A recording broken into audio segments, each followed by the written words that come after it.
I think that most people today don't really realize to what extent we're living in an anti-male culture. I think it started around the second wave of feminism, right, in the 60s and the 70s. And the general sentiment was we need to get women ahead in school, in the workplace, in the world.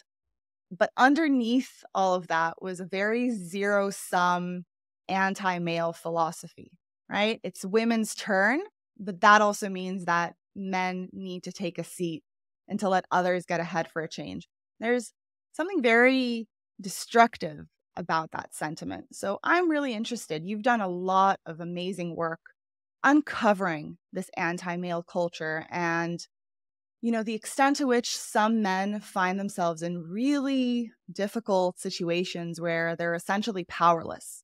So can you tell us a little bit about what you've found around this anti-male culture and what got you interested in exploring it in the first place? I didn't mean to start working to help men. I started off many years ago, absolutely inspired by doing something for women, and I discovered the women's movement, and this was going to be my thing. And I was a sex therapist at the time, and I wanted to improve sex for women, give them a chance of having a better sex life. And along the way, so I was out in the media. This is back in the 1970s in Australia, a long time ago, talking about sex, and started to listen to men. And everywhere I went, I would be bailed up somewhere listening to this guy's erection problem or whatever it was. The endless issues that were raised with me. And when men talk about this really intimate part of their lives, they tend to end up telling you other stuff. They talk about what else is going wrong for them. And so I started to hear about the very real issues facing men. I mean, for instance, in the family courts, men losing contact with their kids. I mean, tragedies that are going on day by day in this culture, where there's been this enormous shift in power and men are absolutely finding themselves on the outer. And so I started to champion men, which is a good way to find yourself very unpopular. This was, I suppose, I was sort of the 1980s, something like that. And it was really fascinating to me that any topic you took, that, most of the journalists were females who were writing about social issues, and then inevitably talked about women's wants and women's needs and why we're missing out. And no one talked about the other side of the fence, which was the men. And so I started to do that.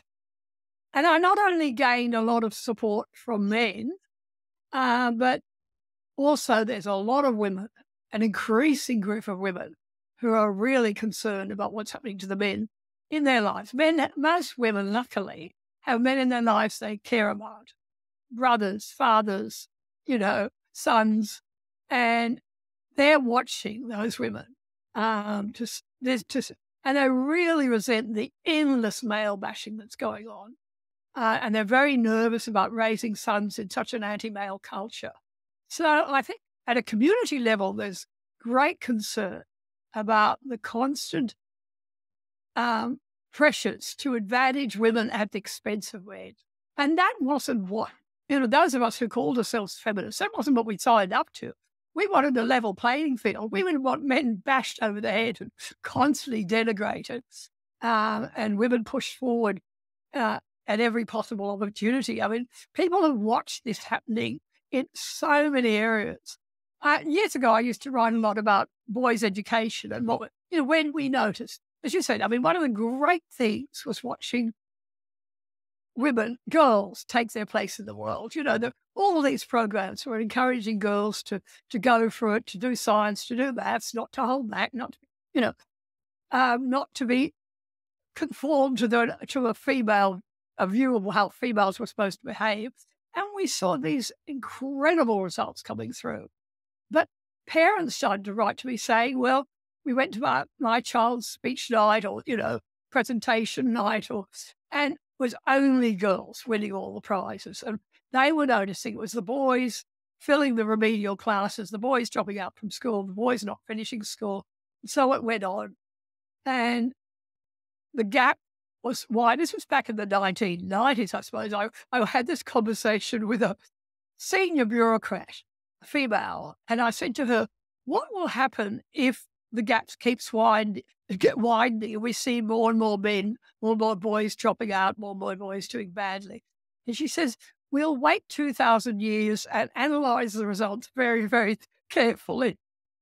And she gave a big laugh. Wow. Oh, it's only a joke. Well, of course, it wasn't a joke. I mean, that was 20 years ago, and they've done nothing.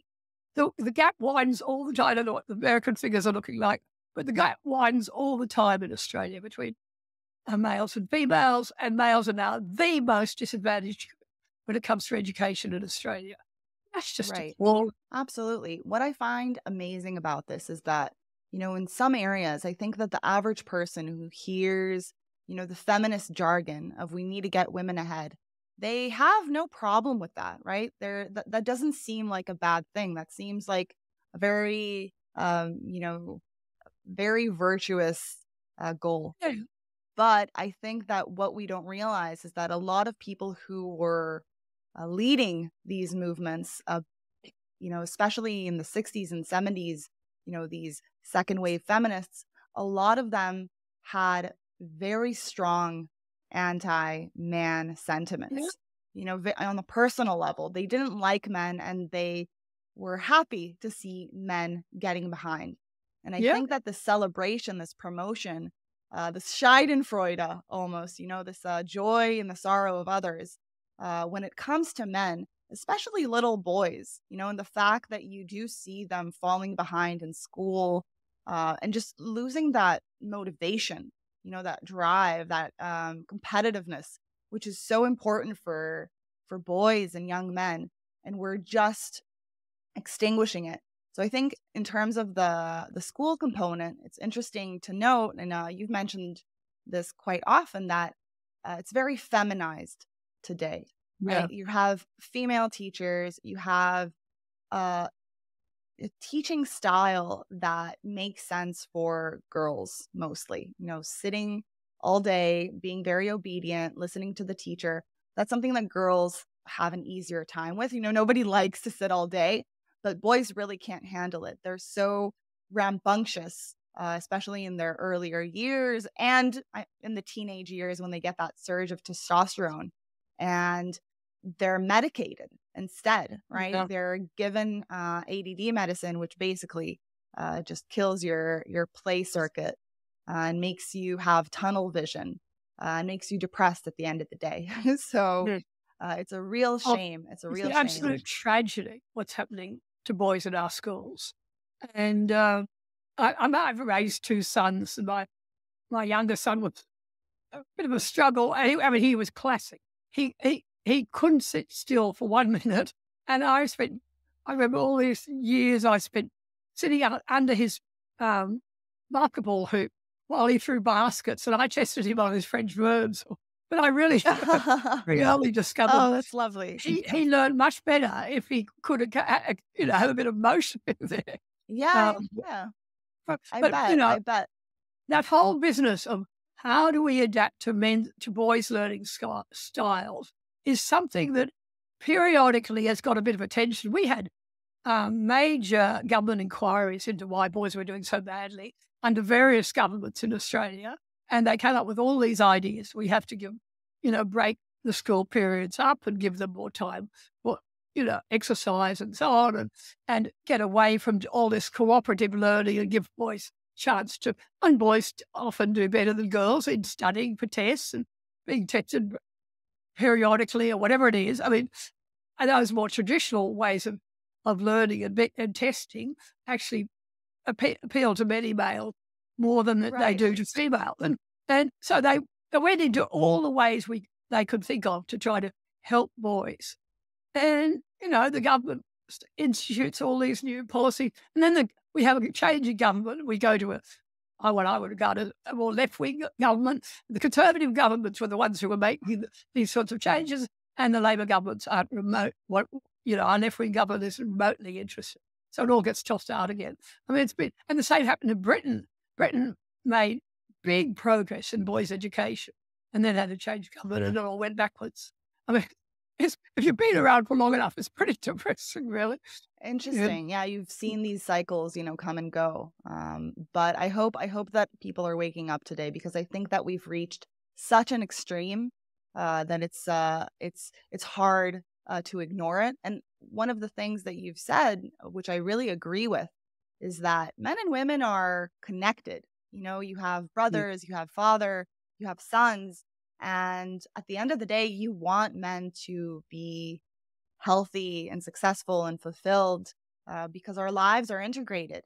So we Yeah. can't, we're not part of this class. There's a Marxist undertone with Yeah. these things, where the woman class, the class of women, we need to band together and to rise against our oppressors, the men.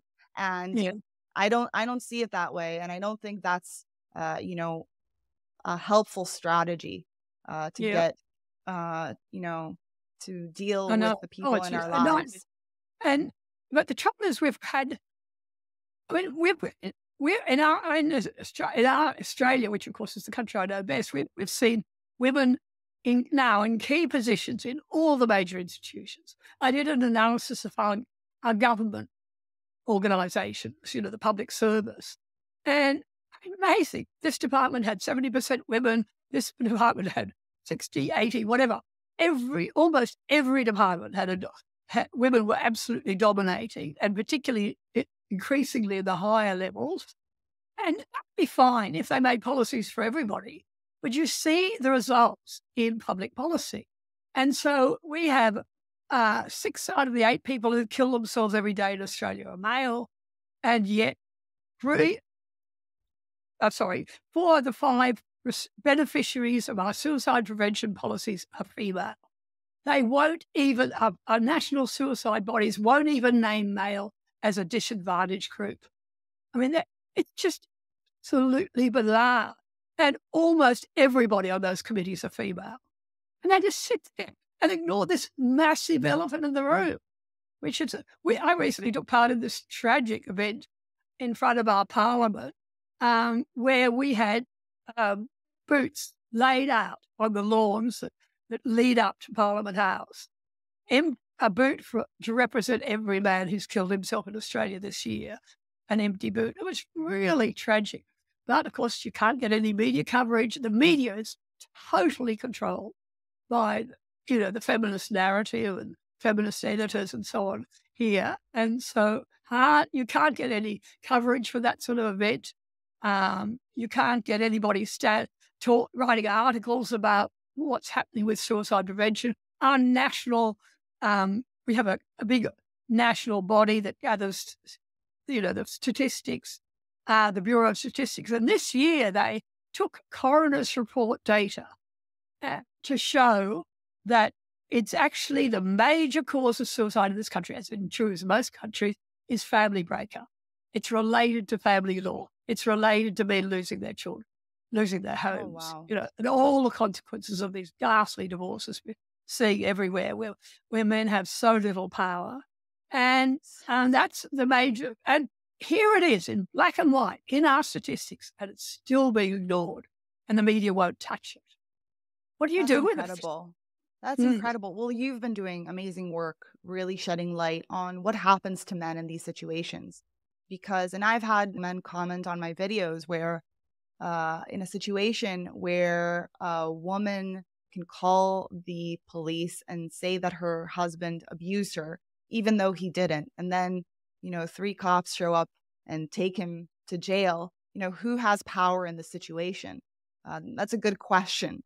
And I think that there's quite an abuse of power from the direction of women in these situations, because the system is so geared towards believing women and assuming that the man was abusive.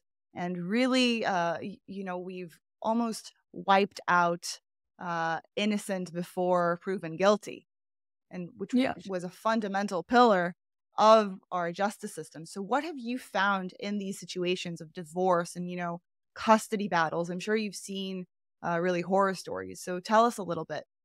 I mean, look, we must say that issue of domestic violence and accusations of domestic violence I mean, this came from a very important place. Of course, there are dangerous men. There are women living with dangerous men.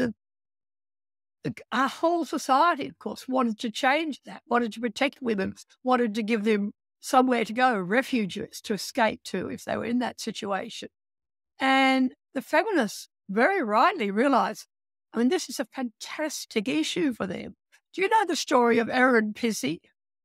Erin Pizzey's a famous, oh, you should interview her one day. She's a wonderful woman. She just received an honour from the British government, just a New Year honour, so only a few weeks ago, for her work on domestic violence. She was the first person to set up what we call a refuge. I think you use a different term, a shelter, somewhere to go. Right.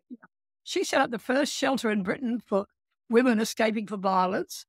And one of the things she immediately found is when the women that she did, she had huge numbers of people contacting her, families, mothers and children arriving there. But one of the things she quickly realized is some of these women were violent. And they were violent to other people in those shelters and violent to their children. So it's not just men who are violent. And Erin, from day one, started to speak out about this. She actually grew up with a violent mother, so she knew about this. And she started to say violence is a two-way street. The evidence is that women are just as likely to be violent as men in domestic relationships. And she had death threats. Her dog was killed. Wow. I mean, because what was happening in Britain at that time is she gradually set up more and more shelters. She was getting a lot of money, government support. And the feminists in Britain took over that, what she calls the domestic violence industry. They pushed her out. And she spent nearly 50 years out in public talking about what's happening and talking about the research showing violence is two-way and women often instigate violence. And we can't just pretend this is only a male problem. But of course, that's exactly what we're doing. And our media persistently presents that narrative of men are always the villains. If a policeman that goes to a home called out for a call about violence, even if it's the man who makes that call, the chances are he's the one who'll be removed. He doesn't get believed. And our official policies always push the police into arresting men and not women. And I have had police officers from all over Australia contact me who are really alarmed. They don't want to have to enforce unjust laws. It really upset, not all police, but there are many police officers out there who really object to what's going on. They don't want, to have to respond to a phone call and they go along to a home and the woman makes an accusation for which there's absolutely no evidence and they're required to remove that man from the home. There's nothing they're allowed to do. And if they end up saying, well, no, I think maybe she was the one who was violent, they'll find themselves in front of, we have what we call magistrates who are local judges. And sometimes they'll reverse it and say, no, it's the man who was violent. I mean, we've got a system where judges and courts at every level is prejudiced towards believe the women and men facing huge numbers of false allegations. And that's one of the issues and certainly leading to suicide. We've had suicide notes. I've had family contacting me saying, this man was driven to despair. There was nothing he could do because she kept making these allegations. Many years ago, I had this man contact me and every time he thought he'd got through the next hurdle where he'd been to court and he proved that, the allegation she'd made was false, she'd make another one. She could turn up the next week somewhere else and make another accusation. And he ended up holding the police at bay with a bow and arrow. I mean, he was so desperate and he just didn't know what to do and he ended up going to prison. But I'll never forget that call where he said, I'm in this house and the police are outside and I cannot deal with this anymore. This stuff, it just breaks your heart, what's going on for me. It really does. And, as I was hearing you talk, I think that I'll say it this way, there's a power dynamic that's shifting right? I think that at the beginning of the feminist movement, there was a desire to protect women from violent men. And Yeah. violent men exist, in every population. There is the percentage of men who can get violent and will, especially in domestic settings. So the fact that, we wanted as a society to make sure that women are protected in situations like that, that is an important work. I think that the Yeah. pendulum has swung so drastically that today women have incredible power over men because of the system, how it's built. They have leverage. The fact that, a young woman in an office can ruin her manager's life, basically. She can make accusations. Nothing had to have happened, but just that reputation destruction, just throwing that bomb, that possibility. How is his wife going to take it? How are his coworkers? Maybe, he's put on leave. There's so many things that can happen. And, in the case of whether it's domestic violence or whether it's just divorce, whether two people aren't getting along anymore and she can have custody rights, even though he was a good father. Some people, their marriages don't work out. But the fact that we have a system that is now geared so much in favor of women and is affording women a leverage that's, with great power comes great responsibility. And I don't think that some women realize what power they have. And you have talked about this in all sorts of directions also with your politics of cleavage video, which was very popular. But I think you really hit the nail on the head, because the fact that, women growing up, I guess, age 16, 17, 18, all of a sudden you have this power. You're sexually attractive. You were a kid yesterday, and all of a sudden grown men are looking at you and, you're affording you attention. You have power all of a sudden. And in our culture today, we don't teach young women how to use it. They grow up, all of a sudden having all of this power, and many abuse it in all sorts of ways. So I think that just having in our heads, how do we construct a society that works for men and women and is geared towards the truth, whether it's in a domestic violence case, really trying to get to the bottom of the situation. A lot of these cases, as you said, women are often statistically more violent within relationships just because, a girl can hit a guy and there's no real physical consequences. She's not going to hurt him that badly, but she can get her anger out, so to speak. But of course, she can use a saucepan. She can use a knife. I mean, we had. There are more drastic situations. You're saying, yeah, it's not just I mean, women. If you look at the ambulance data, the emergency ward data, you can find physical injuries from women, violent women, are right up there, along with. I mean, the statistics on domestic violence are really fascinating because we have an official survey. That's our big data source that shows, if you ask people, have you experienced physical violence from your partner? It's less than 1% in Australia of present or previous partners. It's tiny. And that's what we think of when we think of domestic violence. We don't think of emotional abuse. We don't think of financial abuse. I mean, the feminists have managed to endlessly expand the definition of violence so that police have to turn up if a woman claims to be being emotionally abused. Well, that's not what the system was supposed to be about. It was supposed to be about protecting women who are at risk. Look at how COVID. do you define emotionally abused? Right? How do you define emotional abuse? Oh, it's just crazy. But what I thought was fascinating was COVID, because the day they announced the lockdown in Australia, the domestic violence industry was out there saying, oh, women are going to be locked up with dangerous men. We have to have more money to protect them, blah, blah, blah.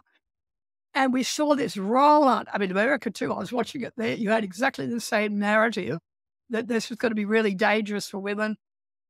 In Australia, the domestic violence, I call them the industry, but the big bureaucracies running domestic violence in Australia got 150% increase in their funding because of lockdown.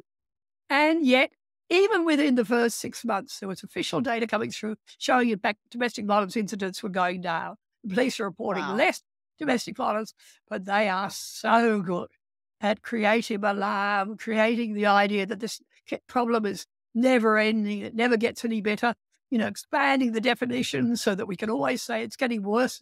Children, women are more at risk.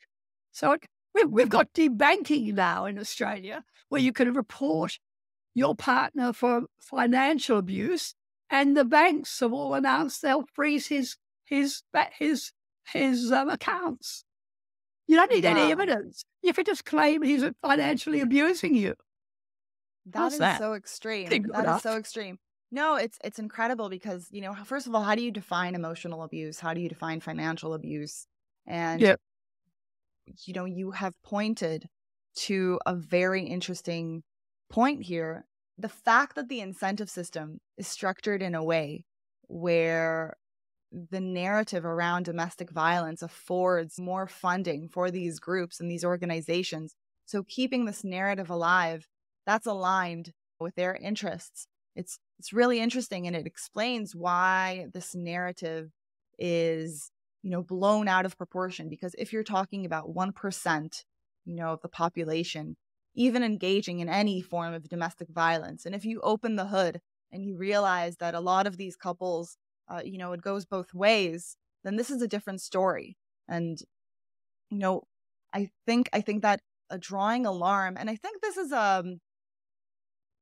women have a challenge where we are weaker physically, we are in more danger. Obviously, we're vulnerable. But the question is, how do we want to orient ourselves and conduct ourselves in the world to keep us safe and to keep us happy and to keep our relationships healthy?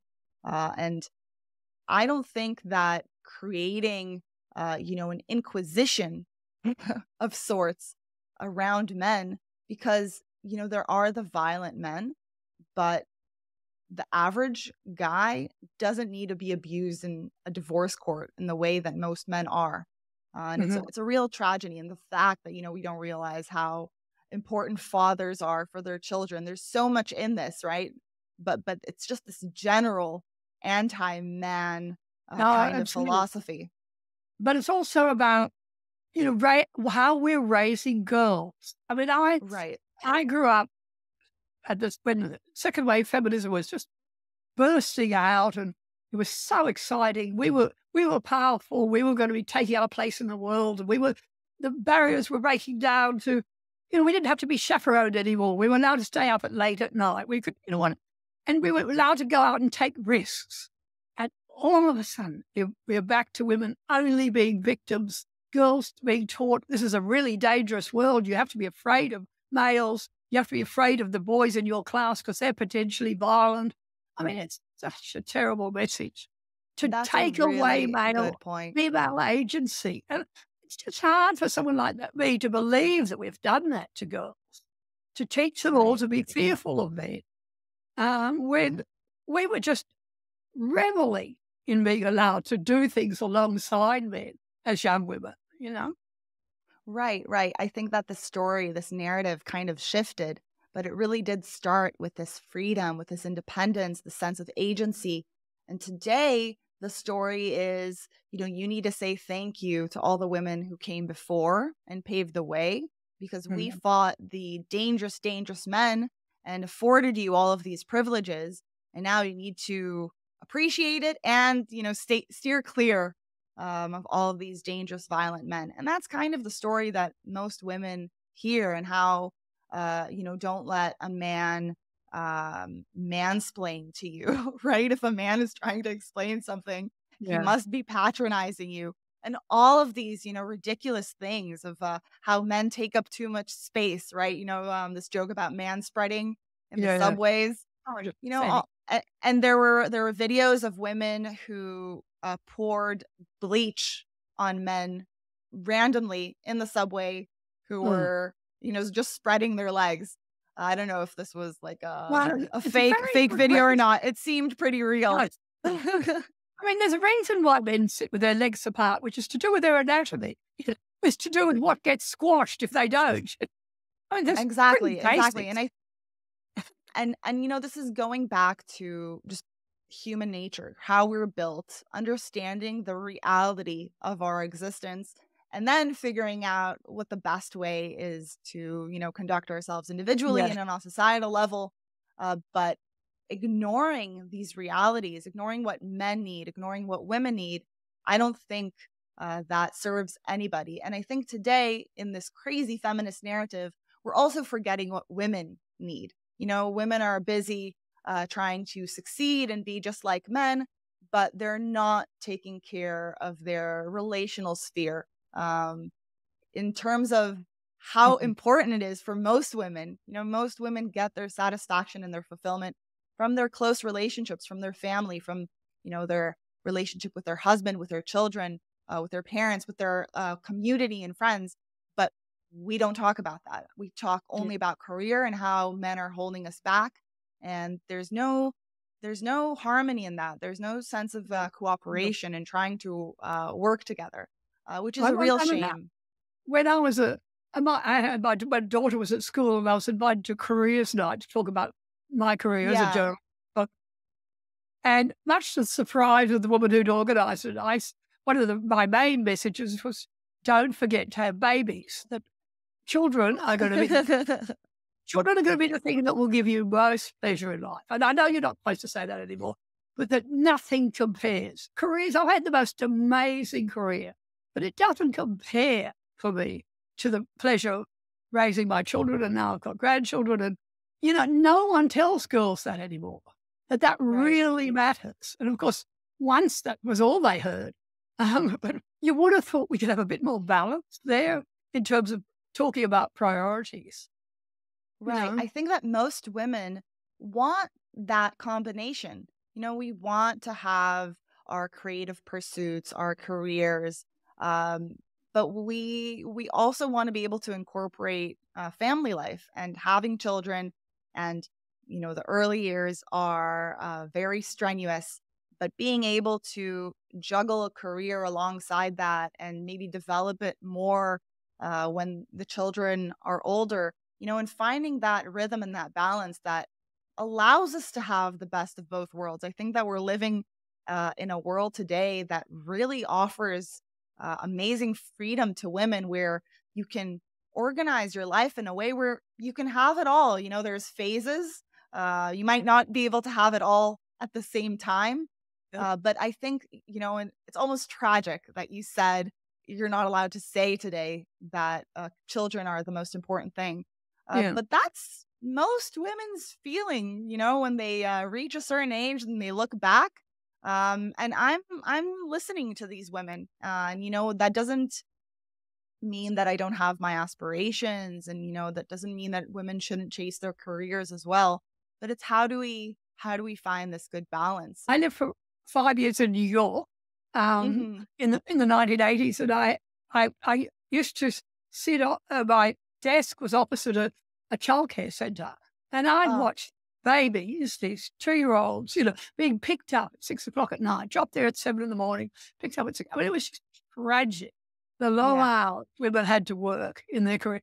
And that's one of the wonderful things about Australia.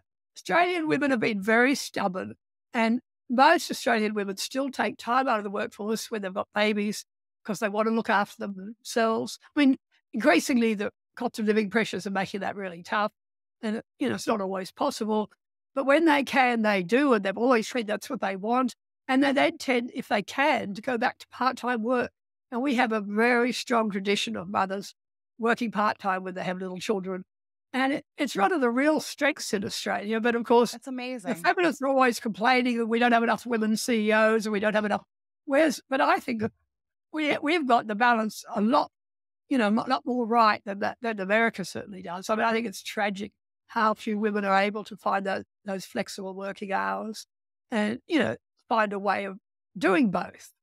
But Right. caring for their children themselves. Why have children if you never see them?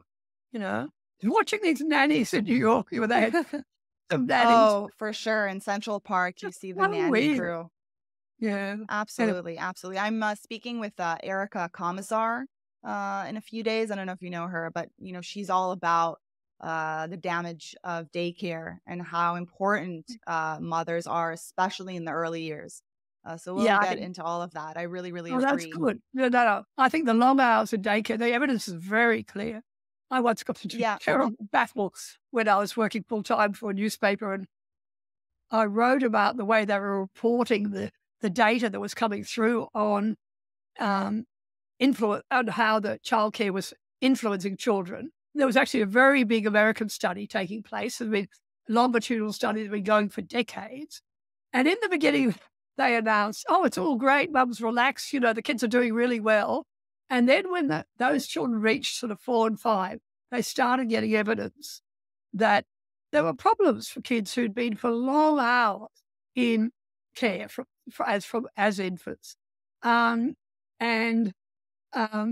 one of the main other journalists on the paper had initially celebrated this data, and then when the evidence started coming through about warning signals, she wrote the most appalling article saying, you know, Australian experts dismiss American data as not applying here.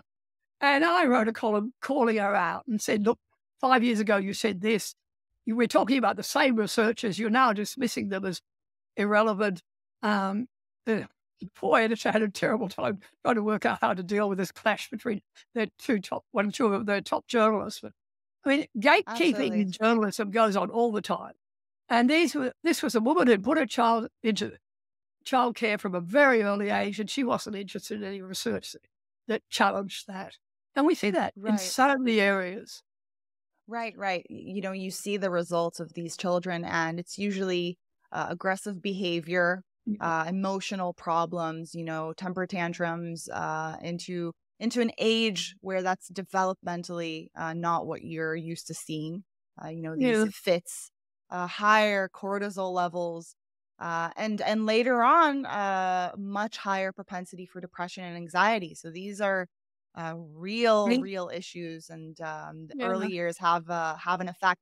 And there's gatekeepers everywhere now, you know, trying to keep a certain narrative going. And I can understand her, you know, just on the individual level, not being able to handle the guilt, you know, the cognitive dissonance of realizing that you've put your children in daycare and realizing that it's done damage. That's not an easy pill to swallow. It's not People easy. will And die on that hill. They realize they don't have any choice. To me, the issue that absolutely sums up what's going on here is think how we react when someone has twins or triplets. Mm-hmm. We all, oh, you poor woman, how are you going to cope? We were terribly sympathetic towards her. I mean, these babies going into daycare, if they're lucky, will have a ratio of 1 to 3 in terms of carers. So those babies aren't interested in other babies. They don't take any notice of them until they get to about 1 or, you know, well over the first year. And so they're competing with those other babies for attention. And I have a very good friend who's been in childcare for years, and she's just heartbroken by it because, you know, they hardly have time to change the nappies to feed them, and that's it, let alone cuddle them, which is what babies want, you know, individual attention. Not necessarily from mothers, from fathers, whatever, but certainly not to be in there. We don't understand competition to start age 2 weeks, do we? Exactly. They need their primary caregivers, and there's no way around it, especially in the vulnerable years. I do want to shift gears and talk about your book, which followed couples that kept diaries of their sex lives. And you really found a lot of interesting things there about how people who are married for years can still have vital sex lives, and how some couples just stop having sex and women completely go off sex.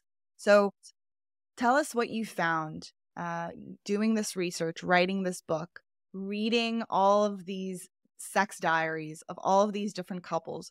What did you find was the general trend of what sex looks like after marriage? Quite surprisingly, what came through was a very grim picture for men. A cry of anguish. And And that was fascinating to people because so often men don't talk about what it's like to spend their marriages begging for sex, hoping sex will be doled out to them like little meaty treats to a dog, this idea that they have to really behave themselves to have any hope of getting it, is really humiliating for me. And they poured their hearts out to me. I had this fascinating situation because I got couples to write a his and her diary, if you like. They weren't writing about what they do in bed. They were writing about how they get there. So on any one day, I had to keep a record of, did anyone try to initiate sex? If so, how did the other person react? Were they rejected? So how did they feel about that? And then I'd get his and her version of that night. So every morning I'd leave out of bed to see what happened last night. It was just, they were all just pouring into me this. Oh, fascinating. But as I said, as I absolutely expected, this message of the sex-starved man was the resounding message that came through from that book. And I've, of course, been hearing this most of my life. When I was a sex therapist as a young woman, that's what I heard most about. And you heard it from both sides. You heard it from the women saying, I've gone off sex.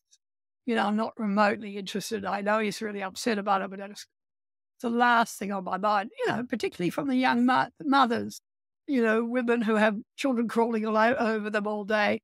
Very rare that they maintain their sex life through that enormous upheaval in their family life.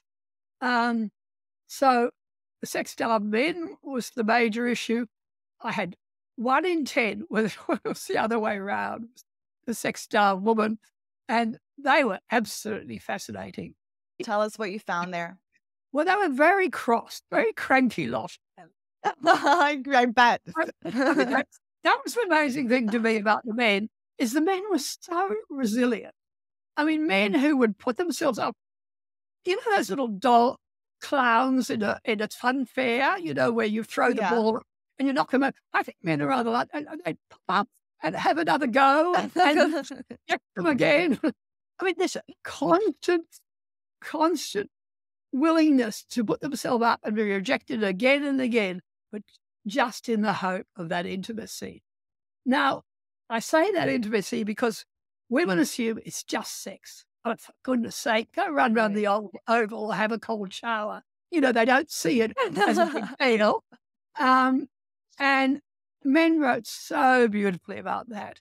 The fact that it's not. They know they can go and masturbate. Any man can masturbate. It's not about getting their rocks off and getting sexual relief. It's sex gives them that connection to their partner in a way that nothing else does.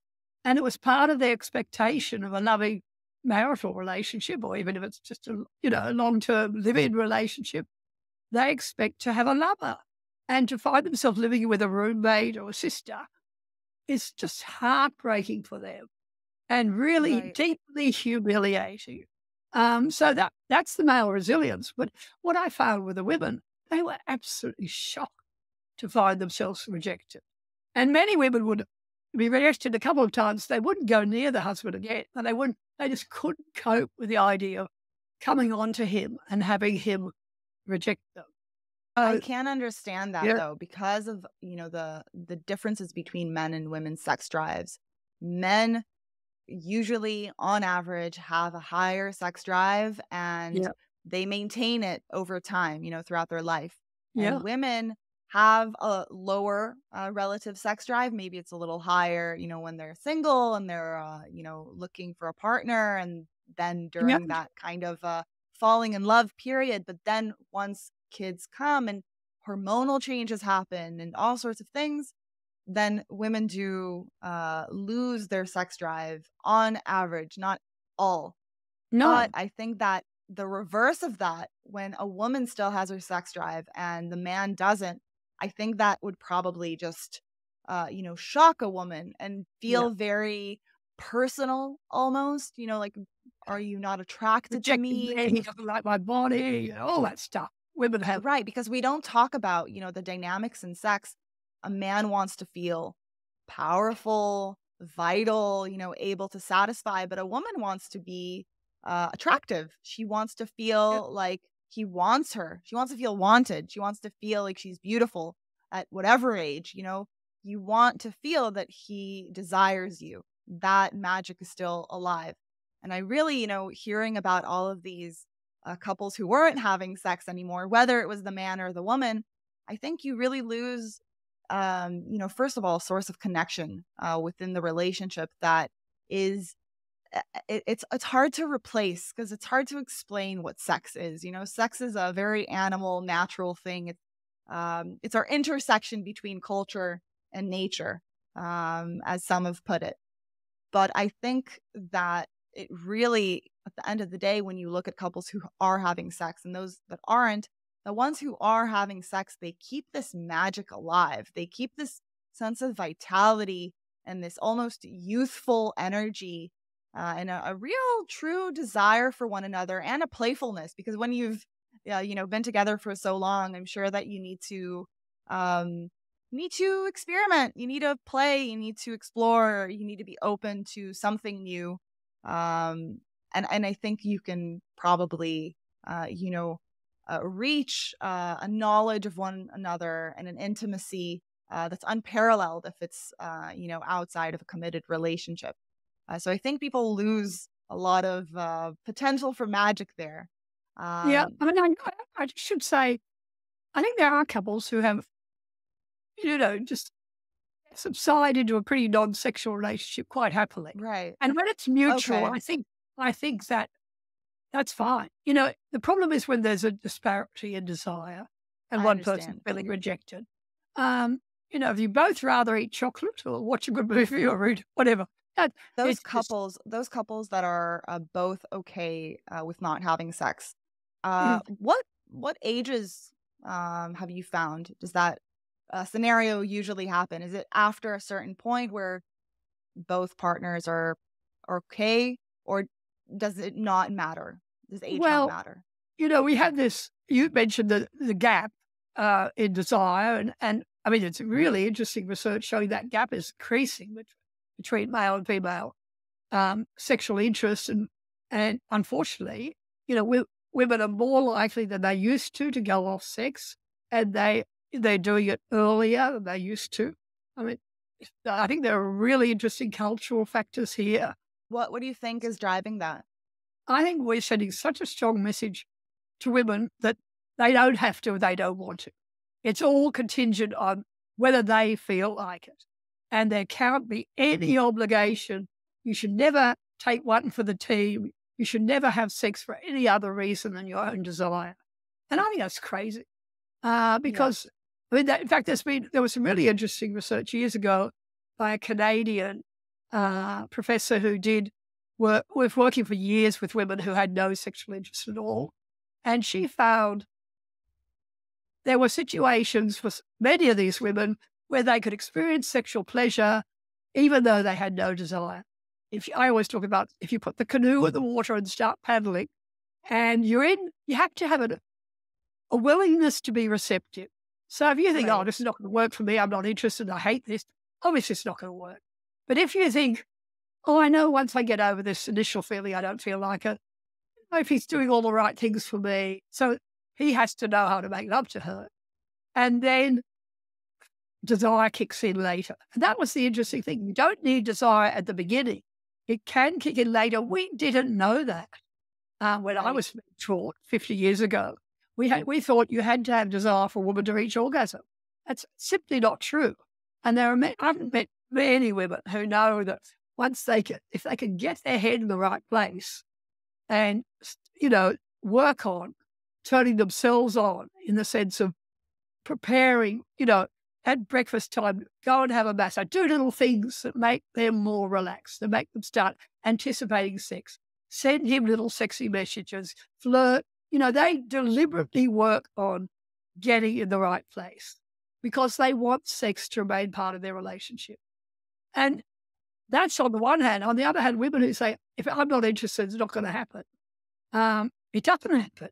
And that is the most, the growing scenario in marriages today. Women having decided, I'm not interested, and sex just is off the agenda. I've heard from men who've gone for 20 years with no sex in their marriage. Absolutely hard. Not even, and of course what happens is if you're not interested in sex, you often don't let him near you. You won't let him give you a cuddle because you think, oh God, he'll plague me then, you know. Oh, wow. You push him away, and what that's like for men to sleep next to a woman that they still desire night after night and never be even allowed to look at her. I mean, it's absolutely tragic.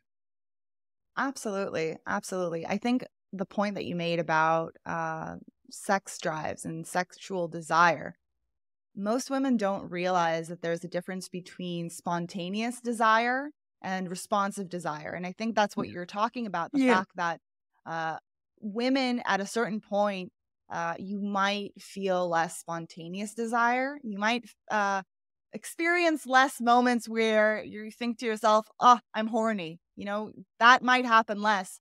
But that responsive desire, on the other hand, if you get started, things happen, your body responds, and then that desire does wake up. So that kind of motto of just do it in this situation, I'm sure a Yeah. lot of angry feminists are going to hate us for saying this. But there's good that comes from that. You know, you Boy. can enjoy yourself if you open yourself up to the responsive But desire. also, it's totally not done to talk about any sense of obligation to your Yeah. sexual life. And, that's part of this whole cultural story. About that. Yeah. About that. I'm Sorry. very interested in this. I'm very interested in this because we don't like to talk about contractual obligations anymore, and the fact that marriage is a contract, and you make vows and you commit to life. You know, this is a big endeavor, but you are committing to being this person's world, and they're your world. And the fact that we have forgotten that we have uh, true responsibility towards one another. And the fact that if you want a marriage to succeed, and a lot of talk of polyamory and open relationships, and, maybe monogamy isn't natural for humans and all of this nonsense. If you want monogamy to work, if you want marriage to work, there are certain ingredients that it needs, to flourish. And the fact that we don't talk about these obligations because it sounds, I don't know, old and stuffy, or it sounds like we're telling women that they need to, surrender to their man Yeah. whenever he wants. And that's not the case at all. And we're not talking about, distributing women to men to have sex with them. This is your husband that you picked, Yeah. that you courted each other, and you went through the dating process, and you moved in together, and you got engaged, and you got married, and you had children, and this is your person. I'm not forcing you to associate with anyone that you don't want to here. How Yeah. many women talk about, this is what I want and this is what I need for my marriage? Ask men what's missing from their marriages. The major factor would be more sex. That's what's missing from most marriages. And yet we're not even allowed to discuss that obligation to a man's sexual life, his sexual drive. And it's so weird the way we isolate out sex from everything else. We cook meatballs for him, even though we don't like meatballs, but we think, oh, well, Right. okay. And everything else is okay. And you're not allowed to give a man sexual pleasure just to, for the sake of the marriage. That's not on. But I don't think you always have to have intercourse. There are other ways of, keeping a sexual relationship alive. I don't think and if you're getting involved in sexual interaction and it's not working for you, give him pleasure, Right. and it's not about buying him off. It's just about wanting to show him you care about him. And I think, if you reverse this, if we reverse this into a language that, women can resonate with, if your man doesn't show you any emotional support, any emotional intimacy, doesn't show you love and affection, you will become starved for that affection. You will become starved for someone who loves you and, shows you with words of affirmation or, with hugs or whatever it is. But if the woman doesn't get that, she becomes starved, for that emotional security. And men need sex more. And I Mostly. yeah, and I'm always surprised by women who think that, if they go off sex, that's just okay.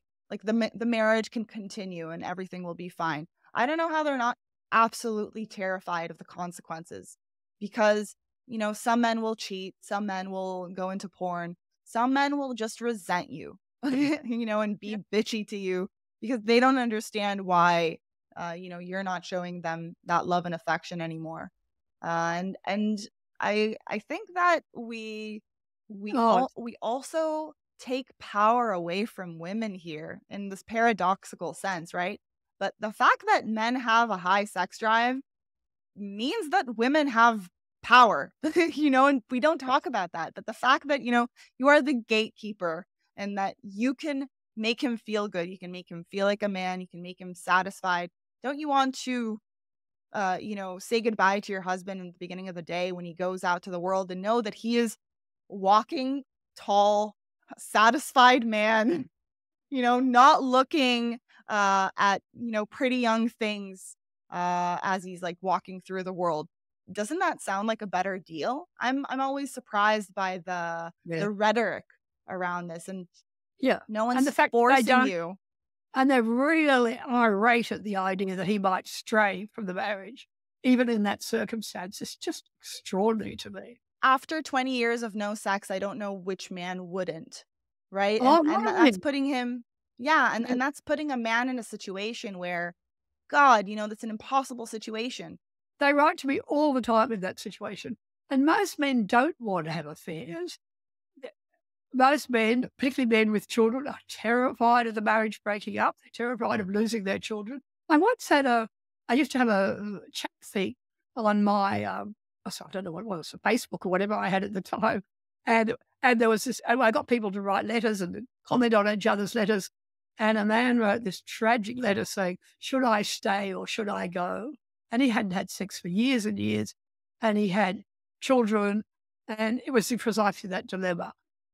Should I risk losing my family, or do I stay in a marriage where not only is there no sex, there's no intimacy whatsoever?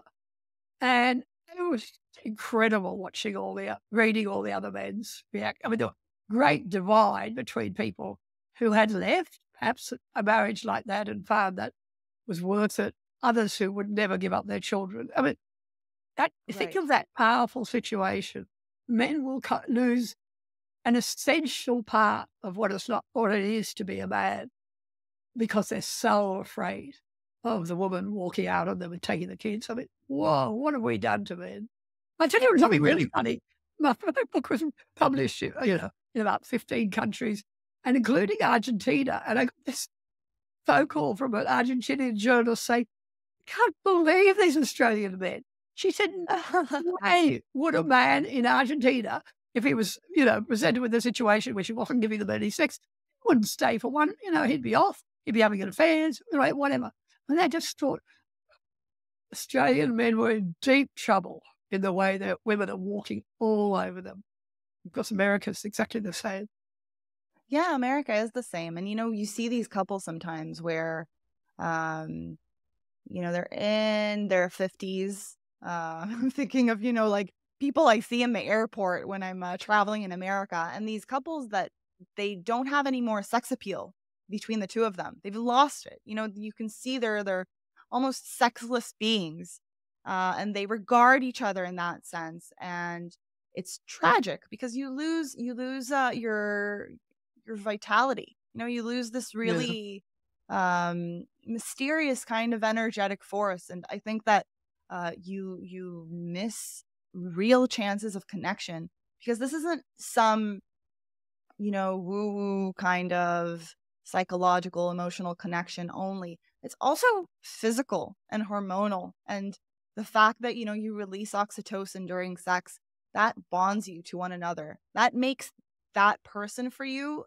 different entity chemically. The way you experience that person, the way you perceive their face, the way you perceive their smell, it's a different person for you because you're constantly bonded to them in a sexual way, in an oxytocin promoting way. And people miss that. People lose that. You always have to say, not everybody. You know what? That's true. We haven't spoken yet about couples who do keep their sex life very much alive into their 60s, 70s, and beyond. And you have gotten some amazing diaries about couples like this. So after we spoke about where sex drives can go wrong in marriage, tell us about these amazing couples and what they had in common. Yeah. There was one classic couple who wrote to me, and I couldn't resist. Their story was so interesting that I went to visit them, and they lived on the other side of the country. And I spent a whole day with them, and it was just fascinating because they put such a lot of effort into keeping things interesting. And so every evening she would go and, she'd have a shower early evening, and then she'd put on. She showed me this drawer full of sexy lingerie, beautiful bits and pieces. And she put on one of these stockings, stilettos. I've just lost my light here. And that's all. And she'd spend the evening dressed like that, walking around, cooking dinner, whatever it was she was doing. And I said to her, every night that you do that, I mean, you think she's doing it for him. And she said, no, it's for me. I can't bear just putting on an old tracksuit and feeling like a slob. I want to be a sexual woman. It's for me. And it was this mutual investment in wanting to stay sexual that was absolutely overwhelming with them. And they'd done lots of things, lots of exotic things of all sorts. But it was just fascinating because they were well into their 70s at that time. Wow. Yeah, but it's amazing. First of all, this ceremony that they had around it, which is interesting because, at a certain point, I guess that having a way to get into that mental space, into that physical space, even with yourself, she had this whole ceremony before he even got home where she was feeling sexual and beautiful and feminine and domestic and cooking for him. But she was tapping into all of that. He wrote to me and said, I really love it when she shifts the sprinkler or hangs up the clothes. It was this idea of half naked in their backyard, doing all this stuff. And there's a bit of extroversion in her. She was a bit of an exhibitionist. Anyway, I mean, it was just this extraordinary thing of how varied people are, from people that were, really miserable part of their lives to people who make it such a special thing. And it was an absolute privilege to be part of their stories, to learn about what was going on for them. That's really beautiful. What have you found in terms of what these couples have in common, these couples who do keep having sex versus the ones that don't? Is there personality traits that pop up? Is there something in terms of the quality of the relationship? My work was mainly, just these collection of people with their diaries. I didn't have enough of a sample to work out, what's in common here. They're all unique. And that was what made it very entertaining reading, that you could, get into the bedroom door and see what was actually going on. Right. And seeing how people are experiencing it and how they're thinking about it. And how they both felt, how he felt and how she felt. I still run into people who were part of that diary group. It's fascinating. That's 15 years ago now. That's brilliant. It's brilliant. I think you can really discover a lot of things that way when you just let people kind of, let you into the world. It's really amazing. I've had that all my life. It's been amazing. I mean, and the good and the bad, the sex stuff was the fun stuff. I suppose my life now is much more consumed by because my son's just been put in jail on a false allegation. I mean, whatever it is, it's an absolute tragedy. And sometimes wish I was back in the good old days. It was only who is having a good time in bed. Now it's about keeping people out of prison, which is, or stopping them committing suicide. I think it's such important work that you're doing. It's really, really important. And, bringing this message into the world, and helping, the sexual politics, the relationship between men and women, find its balance, and talking about the difficult issues, talking about the imbalances in our culture today. I think it's really, really important work, and it's brave, because as you said at the beginning, some of these ideas are not popular, but yet they are true, so we hold on to them. And I really, really appreciate your work. I want to give people a chance to find your work. Where can they find what you've been working on? Where can they find you? Well, the most important work I'm doing now is writing on Substack. So if they just look up my name on Substack, they will see my blogs, which are writing about things that no one else is writing about, believe me.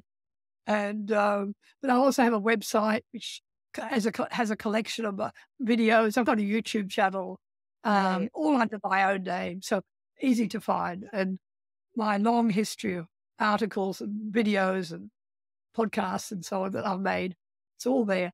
Brilliant. Yes, you have a lot of really great videos. I recommend everyone check out Politics of Cleavage, a very popular one. But you really give the truth there. So I love that. Okay. Thank you so much, Bettina. This has been so much fun. Well, Ronnie, lovely to talk to you. Thank you so much.